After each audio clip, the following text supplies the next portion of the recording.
नमस्कार। BA part first राजनीतिक विज्ञान की ई क्लास में आपका पुनः स्वागत है। आज हम पढ़ेंगे दलीय पद्धति के दोष। पहला इसमें है लोकतंत्र के विकास में बाधक। लोकतंत्री शासन व्यवस्था व्यक्तिगत स्वतंत्रता पर आधारित शासन व्यवस्था मानी गई है, लेकिन राजनीतिक दल इस व्यक्तिगत स्वतंत्रता का अंत कर लोकतंत्र के विकास को बाधक बना देते हैं। राजनीतिक दल के सदस्यों को सार्वजनिक क्षेत्र में अपने व्यक्तिगत विचारों को त्याग कर दल की बातों का समर्थन करना पड़ता है। इस प्रकार व्यक्ति दलीय जो यंत्र है उसके चक्र में एक ऐसा भाग बन जाता है कि उसी के साथ उसको चलना पड़ता है। वो अपना जो स्वतंत्र विचार है वो एक तरीके से उसको त्यागना पड़ता है। तो जो लोकतंत्र का मूल आधार व्यक्तिगत स्वतंत्रता होती है वो दलीय व्यवस्था के कारण समाप्त हो जाती है। दूसरा जो दोष इसका माना जाता है राष्ट्रीय हितों की हानि। राजनीतिक दल की परिभाषा करते हुए इसे राष्ट्रीय हितों की वृद्धि का साधन माना गया है, लेकिन जो आलोचक हैं वो ये कहते हैं इसके के कारण राष्ट्रीय हितों की हानि पहुंचती है। व्यवहार में व्यक्ति अनेक बार अपने राजनीतिक दल के इतने अधिक भक्त हो जाते हैं कि वे जाने अनजाने में दल के हितों को राज्य के हितों में प्राथमिकता दे देते हैं, जिससे कि राष्ट्रीय हितों की हानि होती है। तीसरा है शासन कार्य में सर्वश्रेष्ठ व्यक्तियों की उपेक्षा।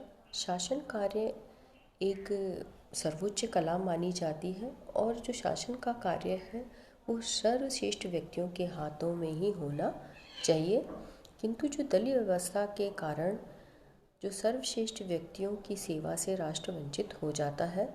सर्वोत्तम जो व्यक्ति होते हैं न तो जी हजूरी कर सकते हैं, न ही विचार और कार्यों की स्वतंत्रता को छोड़ सकते हैं। इसके कारण उन्हें दलीय जो राजनीति है उसमें कोई स्थान नहीं उनको मिल पाता और ना ही वो शासन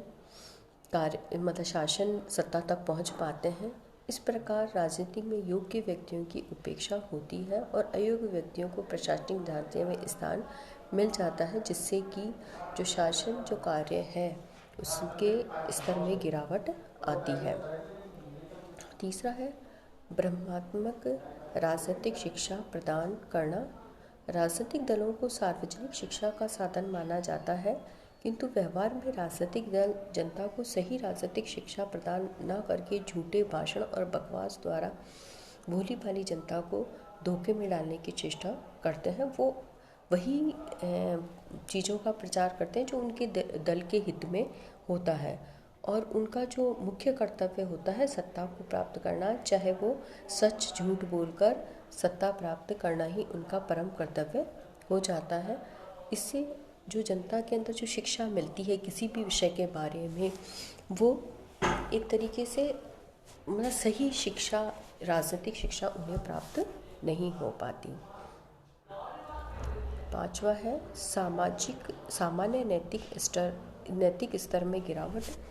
व्यवहार में राजनीतिक जो दल है उनका एकमात्र उद्देश्य होता है शासन शक्ति को प्राप्त करना। इस उद्देश्य की प्राप्ति के लिए वो नैतिक अनैतिक सभी प्रकार के उपायों को या कार्यों को वो अपनाते हैं। चुनाव के समय विभिन्न जो राजनीतिक दल हैं एक दूसरे के विरुद्ध झूठे और विषैले प्रचार करते हैं, यहाँ तक कि उम्मीदवार जो होते हैं उनके व्यक्तिगत जीवन के ऊपर भी कई तरह के झूठे आक्षेप लगाए जाते हैं और जनता से झूठे वायदे किए जाते हैं। इससे सामान्य जनता के नैतिक स्तर पर बहुत बुरा प्रभाव पड़ता है और राजनीतिक दलों के इन बुरे कार्यों के कारण ही राजनीतिक बुराई का पर्यायवाची बन जाती है। छठा जो दोष है जनता में मतभेदों का प्रोत्साहन। जो राजनीतिक दल हैं वो विभिन्न जो विचारधारा वाले व्यक्ति होते हैं उनके आधार पर उनका निर्माण किया जाता है, लेकिन इतनी ज़्यादा इनके अंदर आपसी जो मतभेद होते हैं वो इतने उत्पन्न हो जाते हैं कि सार्वजनिक जीवन में कटुतापूर्ण संबंध उनके बन जाते हैं। व्यवस्थापिका तो विरोधी वर्गों में विभाजित हो ही जाती है और मतलब देश भी कई बार तो विरोधी गुटों के अंदर या विरोधी पक्षों के अंदर दिखाई देता है, जो कि एक दूसरे के विरुद्ध झूठा प्रचार करते हैं, एक दूसरे से ईर्ष्या करते हैं, परस्पर आक्षेप लगाते हैं और लड़ते हैं। इससे स्वस्थ जो आलोचना है वो नहीं हो पाती, या एक तरीके से जनता के अंदर मतभेदों का प्रोत्साहन मिलता है। विचारों की मतभेदता नहीं होती, बल्कि आपसी सत्ता प्राप्त करने के लिए एक दूसरे के ऊपर झूठे आरोप लगाए जाते हैं। 7वां है राजनीति में भ्रष्टाचार। राजनीतिक दल नीचे से लेकर ऊपर तक एक व्यवस्थित रूप से संगठित होते हैं और चुनाव के समय दल की जो स्थायी शाखाएं हैं वो बहुत अधिक सक्रिय हो जाती हैं। जब तक राजनीतिक दल का उम्मीदवार विजय हो जाता है तो उस दल का स्थायी नेता राजनीतिक पद, ठेके या इनाम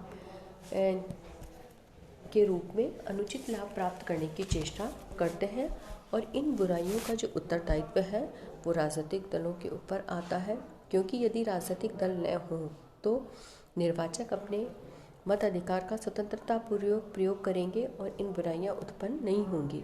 इसके अतिरिक्त चुनाव में विजय प्राप्त करने के लिए राजनीतिक दलों को बहुत ज़्यादा धन की आवश्यकता होती है। वर्तमान में धन की जो ये बहुत ज़्यादा महत्व बढ़ गया है चुनाव लड़ने के लिए।